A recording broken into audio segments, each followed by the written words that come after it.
is something new. People dressed I've up read as... Psychology of Money. Yes. That is My dad asked me to read it. Once I started making money, he was like, please, sir. I know you're broke right now, but please.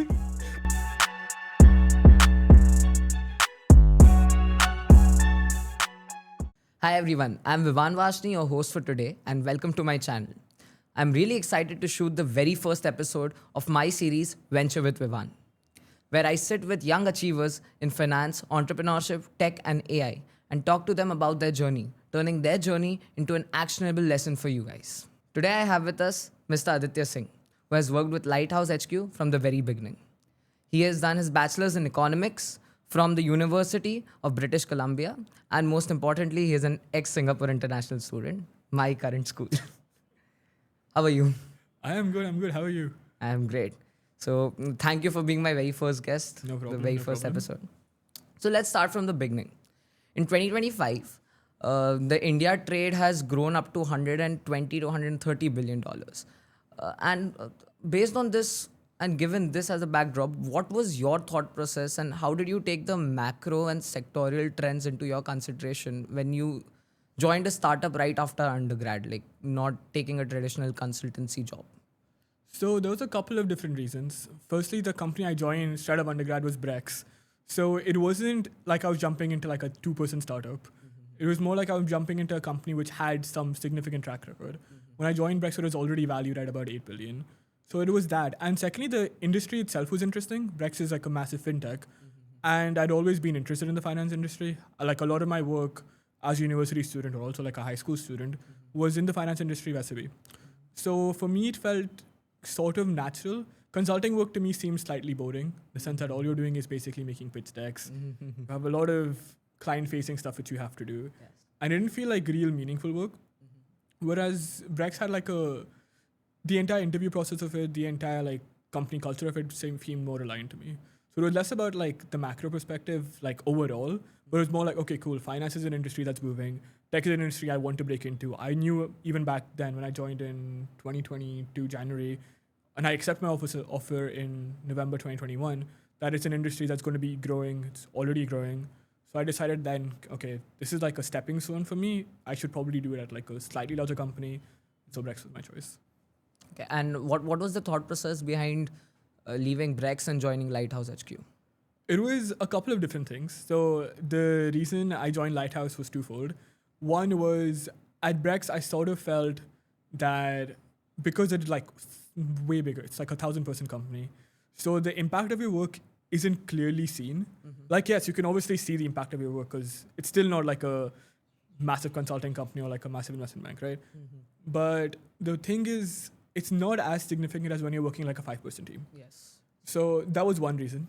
The other one was I had visited San Francisco in, I want to say, early 2023. I had stayed with a couple of friends of mine. He showed me what he's working on, and I was like, this is insane. Ye kya hai ye? Right? Because I was living in Vancouver. Vancouver is an amazing place to retire, in my opinion. I don't know if it's an amazing place for like a 24, 25-year-old who wants to do a lot of things with his life. So I decided, okay. I spoke to my friend who was working at the company, who wanted to want me to work, and then he was like, "Sure, like just take the risk," because I was 24 when I joined. So I was like, at that point, there isn't like a big like, the risk isn't like real. Like I have no commitments to anybody. Yeah. So I was like, why just do it? Screw it, it's fine. And when you made that decision, like what was the financial planning you did? Did you take risk to reward into consideration, comparing your compensation or equity with a 5 to 10 year horizon and comparing it with the UBC average package for a graduate? So I didn't compare to the UBC average package at that point. I did compare my Brex offer because that was my first job. So I felt like, okay, it's realistic at this point to compare it. But with moving to Lighthouse, it was more about like, what's the long-term potential of this, right? Because when I joined Brex, when you join any tech company, basically, you do get equity as part of your compensation, Yeah. right? The older the company is, the less upside that equity has because it's obviously well established. Yes, exactly. From like when the first Series A or the seed round happened, probably 30 to like 40x at that point minimum, right? Yeah. So it was the appeal of joining in right at the start. So like if this goes well, it's gonna go really, really well for me, right? Yeah. Secondly, it was also the thing that Vancouver salaries on average are much lower than San Francisco salaries. Yes, the cost of living is also like considerably lower as a result, but that was like another major factor for me. So. Okay. And so for many of our listeners, including me, who are young, we also want to join a startup. So you being in that position for 2 years now and still being under 25 or 30, being that young, what is there a suggested simple financial playbook, personal finance playbook that you will suggest, including savings rate, emergency funds, or thinking about ESOPs, as you said? So there's a couple of things I would say. I think one, it's worth, regardless if you're willing to join a startup or not or want to, it's worth having like a 6-month emergency fund. Simply because like, let's say the opportunity does arise, or like you want to do your own thing. So come se kam, you have 6 months of money in the sense that you can take this risk, you can explore this opportunity. And then if it doesn't work out, you're not that bad off financially. The other thing is also like figuring out how much this equity is truly valuable to you, right? Because a lot of people, for example, even at like Brex, you get an option to like choose your equity and versus cash split, right? Okay. So you don't have to like, you get like compensation, and then you can split that compensation up to some degree on how much equity you want and how much cash you want. Okay, so you get a number and then you can divide. You can divide it. Okay. Like there's obviously guardrails in that because they're not going to be like, okay, cool, here's, let's say 70 grand, take 70 grand in equity, right? That's legally, it's not too super feasible for you to do that, right? So I would, like, if you're considering joining it like financially about like what ESOPs and shares, how much do you truly think this company is going to grow, right? Because your startup salary is not going to be as high as like your salary you'll get at like a big tech company. Like Google, Amazon, Meta, they will all pay you way, way, way more cash-wise, and like at starting equity-wise as well, straight up compared to what your startup initial salary is going to be. It's like a decision you need to make on how much, like how committed are you to this, and how also much- like how confident you are in yourself and like the company itself. Those of us who do not understand ESOP, what is ESOP? Can you just explain in brief? So ESOPs, so essentially what happens when you join a tech company, a startup, whatever, you get your compensation split in normally into 2 ways. You should always, if you're starting a startup, please ask for equity, right? So your equity can be paid out in different ways. So the way that I currently have it is like shares or vested shares. And other option is, the other method, is options. So that's for like slightly larger companies normally. So vested shares is basically a statement that you get when you join a company, which is that over the course of X amount of years, normally 4 or 5, you're going to get these number of shares, which will be granted to you. They normally there's a vesting schedule. It's normally like cliffed as well. So before your first year, you'll probably get 0. And on your first year, you'll get 25%, and so on and so forth. You'll like build from that, right? Options are slightly different in the sense that when you join a startup, you also get the option to purchase a certain amount of shares at a certain price, which is normally below the market price.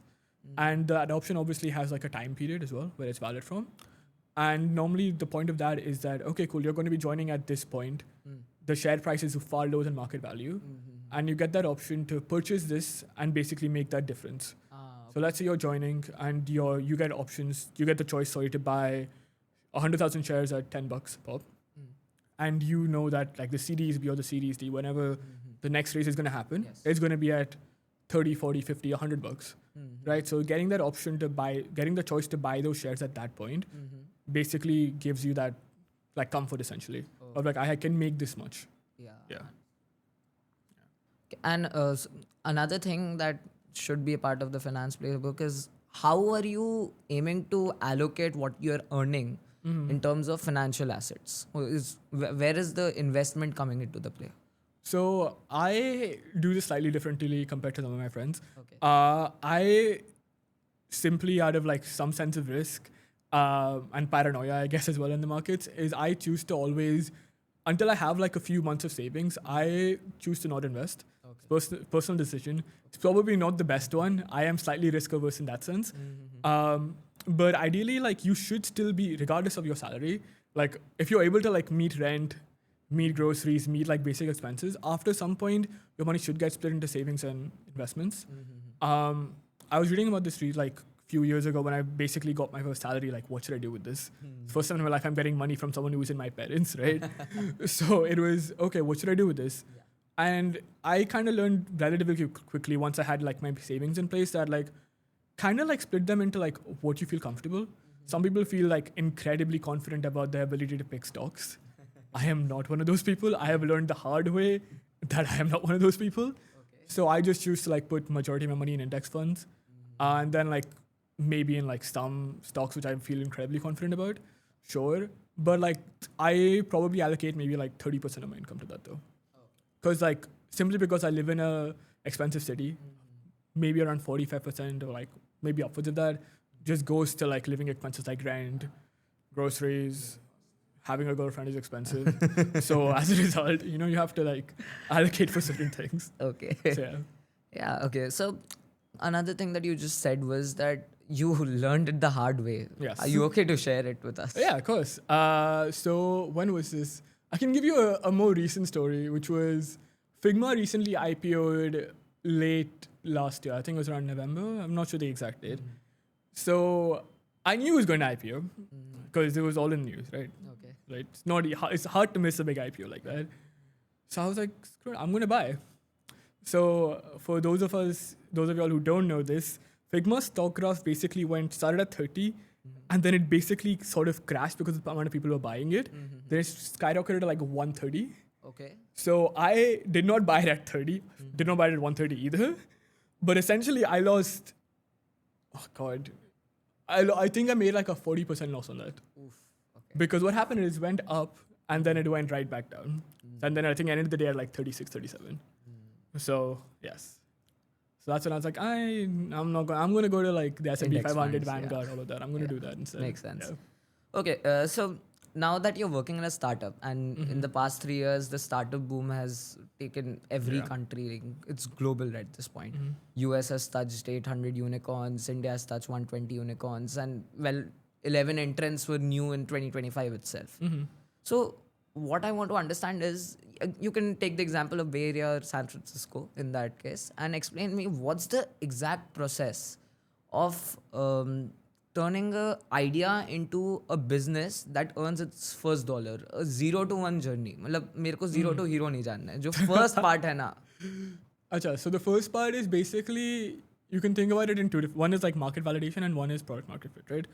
Basically, every startup is to some degree selling something. Yes. Right? Otherwise, where are you making this? Where are you raising this investment from? Some do. That's a different topic altogether. But essentially, most normal traditional businesses at least work that way. Right? And that process is, Arnold Schwarzenegger has this really funny quote where it's like, the first million is really hard. So that's why some people just go for the second one. So the process of finding product market fit is, for most businesses, really, really hard.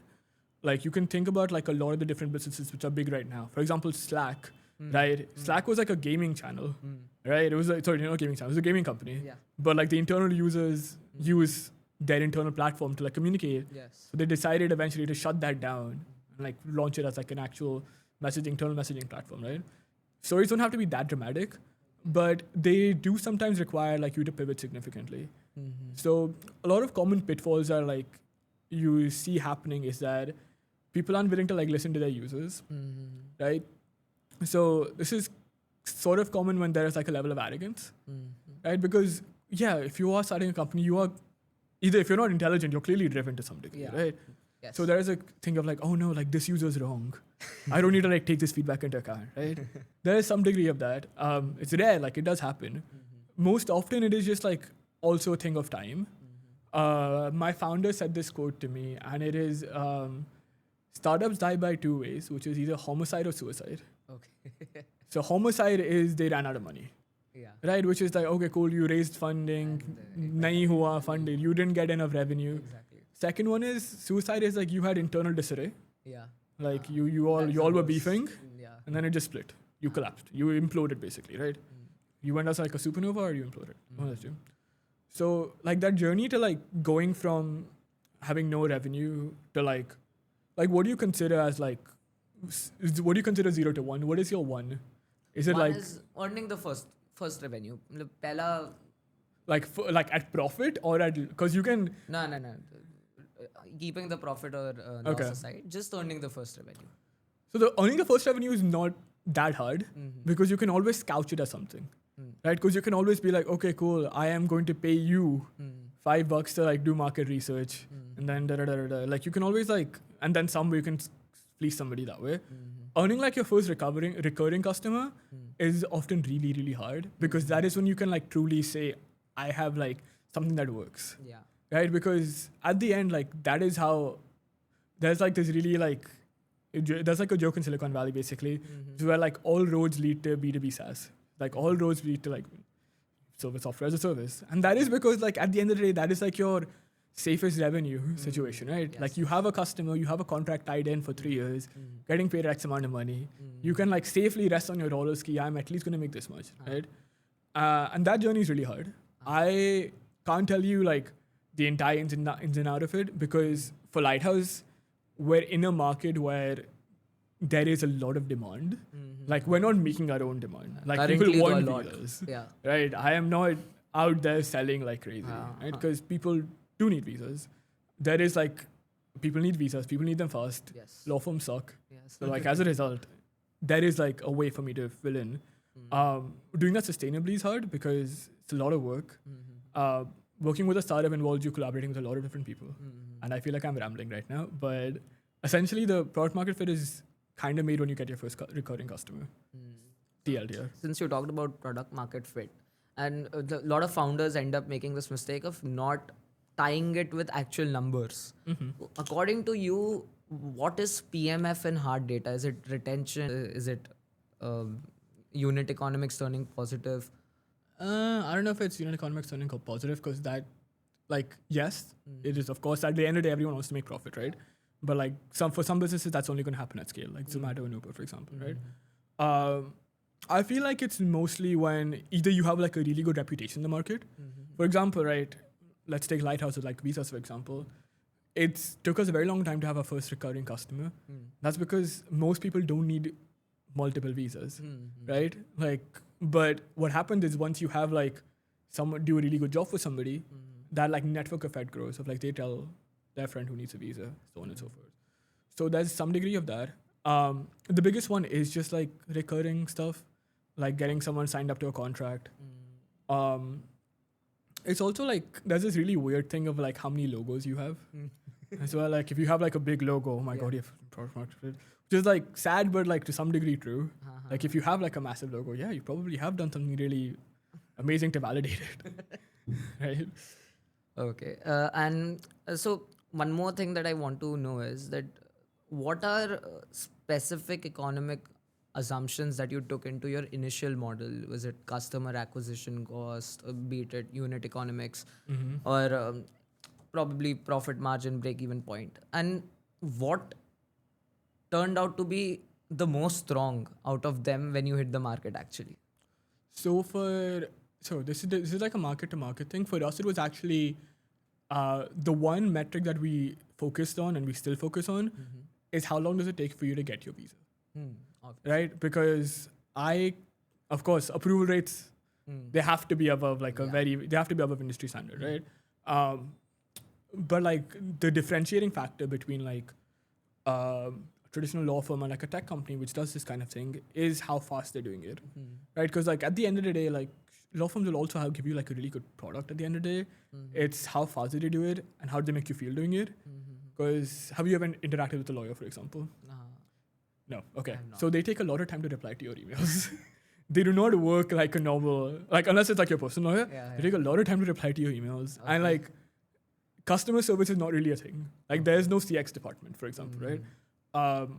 So for us, the main metric that we truly looked at was like, how much time did it take for us to like prepare someone's case?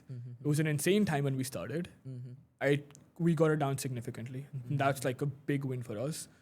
And also but like the reason we focused on that was because that time itself like factors into so many different things.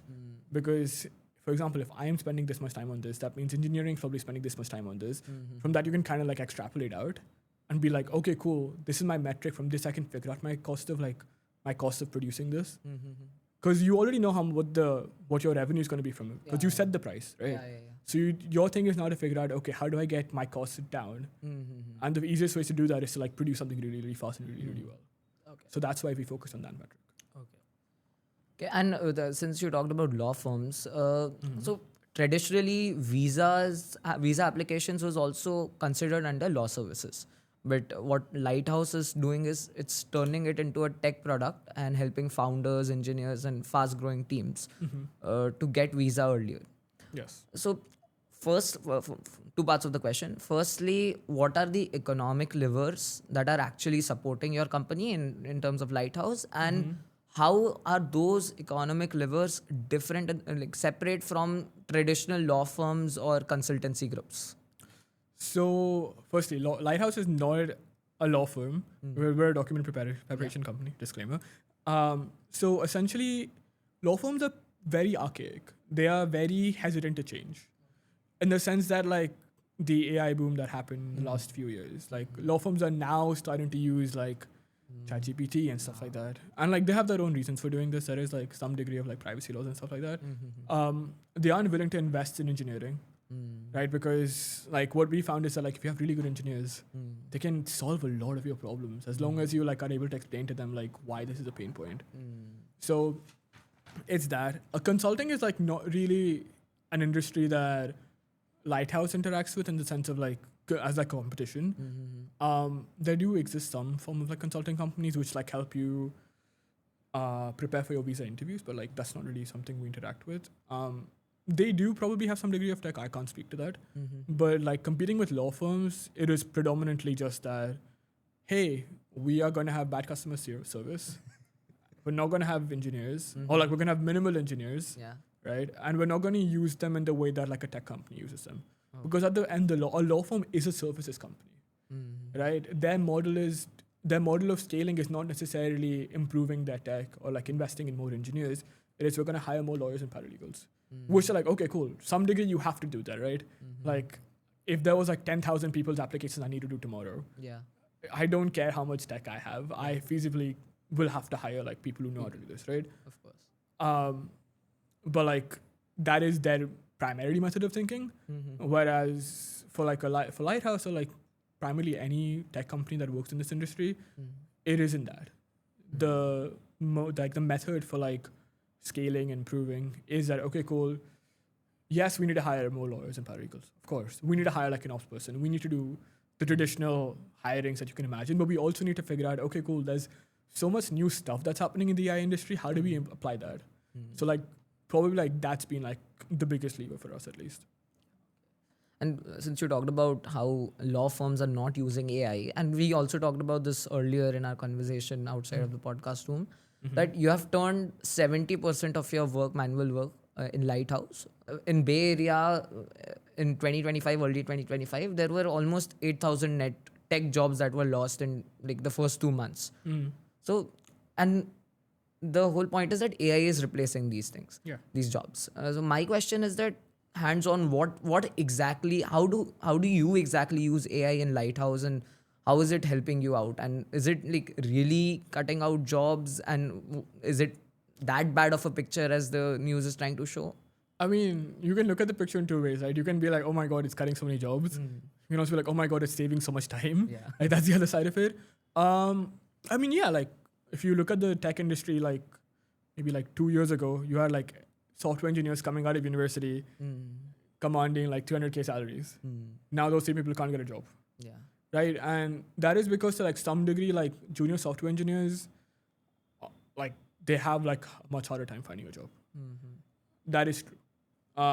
Like the job market itself for like people who are like technical but not that amazing is hard. But like to be fair, it's always been hard. Like getting your first job is always hard at university. Especially in tech. Yeah. But to answer your question of like, how do we use AI? A lot of the stuff that happens when you prepare a visa is super repetitive, right? For example, I need to go and fetch someone's press art, like someone who featured in press. I need to go and find that article. Yes, I can find like go Google search, so and so name, so and so press publication, click said link, print a PDF, find like the circulation, do all of that. That's probably going to take me like 5 to 10 minutes. Someone has like 10 press articles, probably going to take me like half an hour, right? What we use AI for is like automating that repetitive stuff, right? Because that's not like you as a human being, like why are you truly doing this dumb stuff, which like a robot is going to do? Yeah. And like you let the robot do it and then review it, right? Because like there's always like a degree of you human in the loop. And like I'm not a software engineer, so I don't know how long that human in the loop feature is truly required. But like for now, I feel like a majority of the people who aren't AI engineers, who aren't highly skilled software engineers, are more comfortable with like, okay, automate like the boring stuff, but like let me just review it. Let me just review it. Yeah, yes. like I feel like there is still like that level of trust, like that level of like mistrust at least. The other stuff that like you see is that like if you were like an engineer and you're like a good engineer who knows how to use all the tools that are like at stake for you, building features is way faster. And because there's so many tools, like there's Cursor, there's Cloud OPEX, there's so much stuff, right? Building stuff is way easier for you if you know how to do it properly. So as a result, like I can come to you with like a problem and be like, hey, this is really annoying. Like, main kya kar raha hu? What is this? Can you please help me? And they'll be like, okay, yeah, give me like previously like probably like a month to build something really, really complicated, really nice. Probably run in like a week. Yeah. But now like 20 to like 25% of the time. Yeah. So like that's primarily like where I see the effect taking place. Okay. For now at least. Since you said that right now the demand for visa is driven itself for you guys, and you don't have to specifically, hunt for customers. My question is that recently O1 visas have boomed. Around 14,000 applicants were accepted last year, and the range of acceptance has gone to between a band of 80 to 95%. So my question is that when US is searching, this is a clear example of how US is aggressively hunting for top tech talent. So how can you compare this to the global situation of tech talent search, and how is this contributing to the US innovation economy? Oh, it's contributing. So here's how I would think about that is that like you have these amazing researchers, right? Where are they going to get paid the most? It's going to be in the US, right? How are they going to work that? They're going to come on a work visa, right? Afterwards, what happens. Like they get a green card, they choose state. All that's to be decided later on. But it basically means that like you have like an incredible concentration of like sheer like tech intellect in a 7 by square radius, because like 7 by square like mile city, because that is how big San Francisco is. A tiny city. The SF is literally 7 by square mile. It's 49 square miles, right? It's tiny. Yeah. So as a result, you have that much talent in this one place. Yeah. And like if you look at like the Bay Area's GDP, it's like the 7th or 8th largest country or something. So like there is that aspect, and like how it's contributing to like the US innovation sphere in like a lot of different ways. One is that like the government is like making policies to like support AI innovation. There's like funding going towards it. There's all that kind of stuff. There are investments in like the defense space. There's all of these different things happening. It also means that like the more the O1 kind of gets evangelized, my assumption is that the more people want to come into the US, and also like the kind of people who like the government would ideally want to come into the US. Yeah. Because like, look at it this way: you have this visa which is renewable in perpetuity, right? You can it's not hard to change employers once you get approved. If you're amazing, you will ideally get approved unless someone's make a mistake on your application, right? So in that sense, it's just encouraging these incredibly smart people to come into the US, work in these industries which are of like a national interest, because the US used to release guidelines of like what industries do we consider to be in the national interests of our economy. Okay. And a lot of them used to be like hard tech industries, just like hardware technology, semiconductor stuff. AI used to be one of them. And so it's like all of those people are just kind of like locating to like the coast of California. So like that's primarily how I see it's going to affect US innovation. We had this discussion earlier about how you are not only doing the part of your job in a startup, whereas you're doing all the things. Like everybody has to have a rounded portfolio when there are less people in the team and you have to run that startup. So can you emphasize more on this, and how is it that, because that gives a real picture of the atmosphere in a startup for any young listener who is seeing this podcast. So give me an example, like what do you mean by working all around? So so I work in ops. I'm technically like a business operation person. I went to see the actual first office we moved into.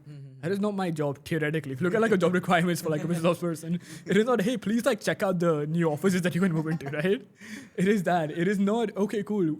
Can you carry these documents to FedEx and please mail them off? Like there are things which you will do, which you will end up doing because it becomes like your second home. yeah, for sure. Like I spend more time with my coworkers than like anyone else in my life, for better or for worse. We realized this when there was like actually a bunch of like, I think there was like 19, 20-year-olds who like were on like a tour of San Francisco, tour of the Bay Area. So they'd just come from like, they'd gone to the HP offices, they'd gone to the Meta offices, they'd gone to Adobe, and then at the end of their day, they had come to us. And our office at that time, it was basically, it was a residential building. Okay. So it got zoned for commercial, so you could lease it out for like office space. Okay. So our office was this apartment on like the ground floor of like a Edwardian house. Yeah. So it is literally, ideally it is someone's home. Like the buildings next to us were actual residences. Yeah. Right? And like someone walks in there and like they were sitting down and they had a bunch of questions for us. And one of the questions was, how much time do you guys spend together? And it like the answer is, I'm probably spending the vast majority of my waking hours with these people. So you're gonna have to like become friends with them. So if you can't, that's gonna suck. And two, you're just gonna have to do like a lot of random things, like I don't know, order dinner, like coordinate DoorDash orders. Yeah. It's like you will do a bunch of random stuff. What do you find better? Is it that environment in a startup where you're doing all of this and spending most of your waking hours with your employees, your colleagues, or is it doing a traditional job which you said was boring? And what's your perspective around this? So I feel like startups have their pros and cons. Yeah. Like the hours are long. Yeah. It's hard.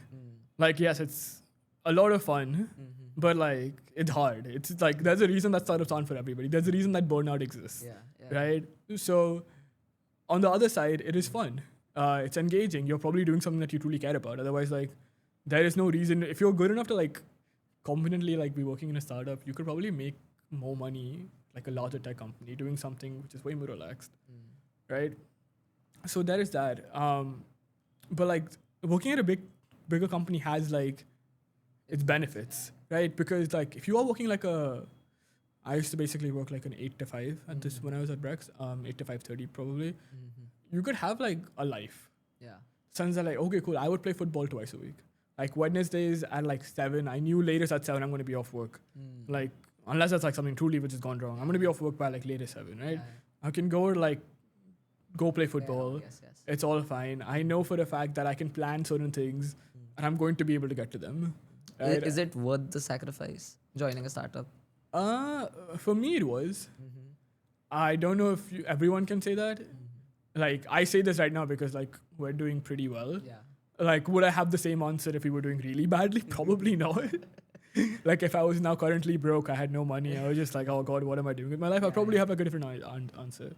But I feel like it's kind of worth doing it, especially now, because like I have, like I said before, I have no like true responsibilities right now.